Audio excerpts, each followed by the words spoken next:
नमस्कार दोस्तों, मैं आज बात करूंगा ये राहु के बारे में और राहु केतु के बारे में बात करूंगा। 99.99% एस्ट्रोलॉजर्स को ये नहीं मालूम कि राहु केतु भी जिस तरह बाकी प्लैनेट्स स्टेशनरी होते हैं और डायरेक्ट होते हैं, ये वक्री रहता है हमेशा, परंतु ये भी पहले स्टेशनरी होता है और फिर ये डायरेक्ट मोशन में भी आता है। पराशर एस्ट्रोलॉजी में इसका कुछ भी ज्ञान नहीं दिया गया है। दूसरा, फॉलन प्लैनेट के बारे में भी कोई ज्ञान नहीं दिया हुआ है पराशर एस्ट्रोलॉजी में। लेबनान के चार्ट में सैटर्न फॉलन है और फॉलन सैटर्न राहु को देखता है 11वें घर में, तो राहु एफ्लिक्ट हो जाता है। तो इसका मतलब यह है कि जब भी दशा कोई क्रिटिकल आएगी तो देश के अंदर तूफान मचेगा। तो क्या है, दशा वहाँ सूर्य की और सैटर्न की दशा है, दोनों 6-8 एक्सिस में चल रहे हैं, और जैसे ही 6-8 एक्सिस में हुए, जैसे ही सूर्य की संक्रांति हुई और ये वारदात हुई, इस वारदात के पीछे सिर्फ मंगल का केतु और सूर्य को देखना ये काफ़ी नहीं है।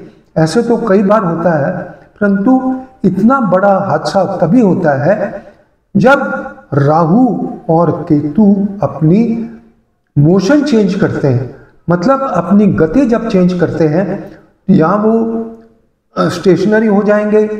जब स्टेशनरी होते हैं, जब मोशन चेंज करते हैं, वो सबसे ज़्यादा डेंजरस टाइम होता है।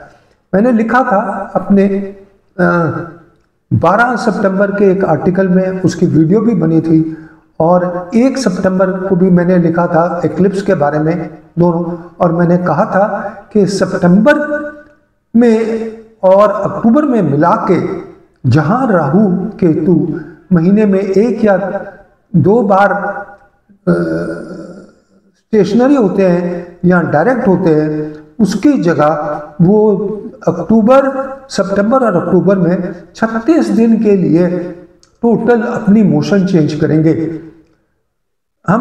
मैं आपको याद दिला दूं कि डिमोनेटाइजेशन के टाइम पे मैंने प्रेडिक्ट किया था 8 दिन के लिए कंटिन्यूसली जो है राहु जो डायरेक्ट मोशन में था, और जिस दिन स्टेशनरी हुआ 8 नवंबर को डिमोनेटाइजेशन हुई। अब आप पूछेंगे इंडिया में क्यों हुई? क्योंकि इंडिया की लगन में राहु है, और जो हमारा जो 26 जनवरी 1950 का चार्ट है उसमें भी राहु लगन में है। तो राहु उन कंट्रीज को ज़्यादा इन्फ्लुएंस करता है जहां लगन में ज़्यादा हो, और अगर उसका डिस्पोजिटर जिसकी राशि में बैठा है अगर वो भी एफ्लिक्टेड है, तो राहु बहुत ज़्यादा स्ट्रांग हो जाता है और नेगेटिव हो जाता है।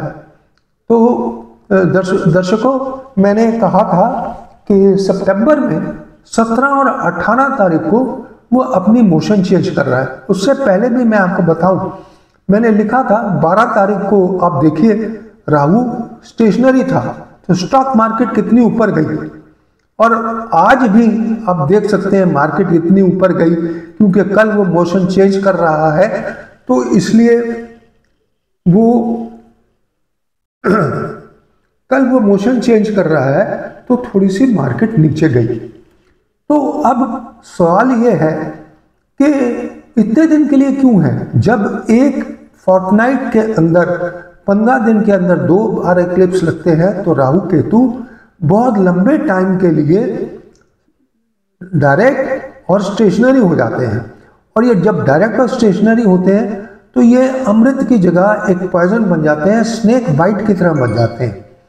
और अगर हम नवांश में देखें तो शनि नीच का है, केतु के साथ में है और मून के साथ में है, और उसको मंगल देख रहा है, मंगल सूर्य के साथ में है।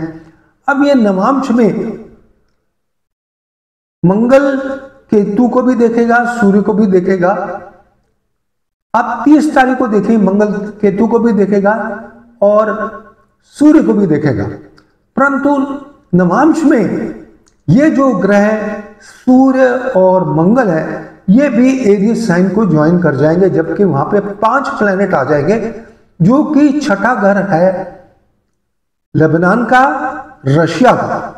तो युद्ध की स्थिति इन दोनों कंट्रीज के अंदर बहुत ज़्यादा बढ़ जाएगी और पॉसिबिलिटी है, मैंने ये पहले ये भी लिखा था कि न्यूक्लियर बॉम्ब के जैसी स्थिति बन जाएगी।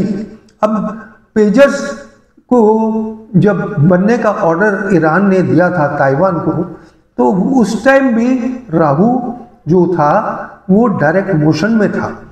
तो और उसका असर देखिए अब आया, जब वो 17 और 18 तारीख को चेंज करा तो उसका असर आया, और 30 तारीख को इससे भी ज़्यादा भयानक दुर्घटना हो सकती है।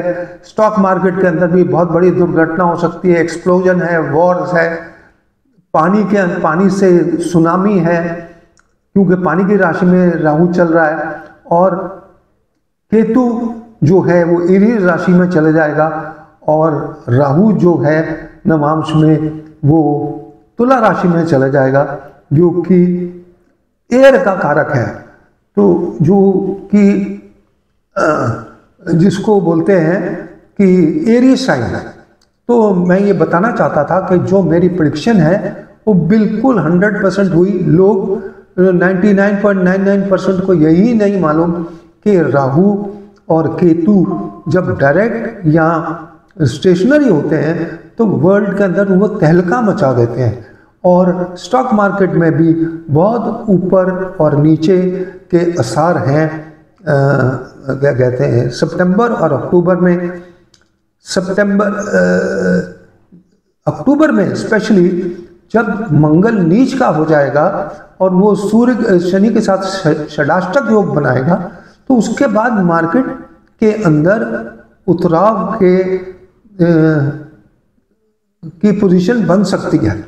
पर जिस तरह की बाकी एस्ट्रोलॉजर्स कह रहे हैं कि वो 28% गिरेगा, 28% तो 30 तारीख को गिर सकता है। अगर बहुत बड़ी युद्ध की स्थिति बन जाए और 5 कंट्रीज उसमें इन्वॉल्व हों तो उस टाइम बन सकता है। तो बस यही मैं कहना चाहता हूँ। हो सकता है मेरी प्रेडिक्शन स्टॉक मार्केट के लिए ठीक नहीं हो, परंतु बाकी एक बहुत बड़ा इवेंट तो देखने में दर्शाया जा रहा है। सो मैं इसी के लिए ये वीडियो मैंने बनाई है हिंदी में, और आशा करता हूँ कि आपको इसका कुछ फ़ायदा होगा। और मैं आप जो सुन रहे हैं मैं उनकी प्रशंसा करता हूँ और चाहता हूँ कि वो मेरे चैनल को सब्सक्राइब करें। धन्यवाद, नमस्कार।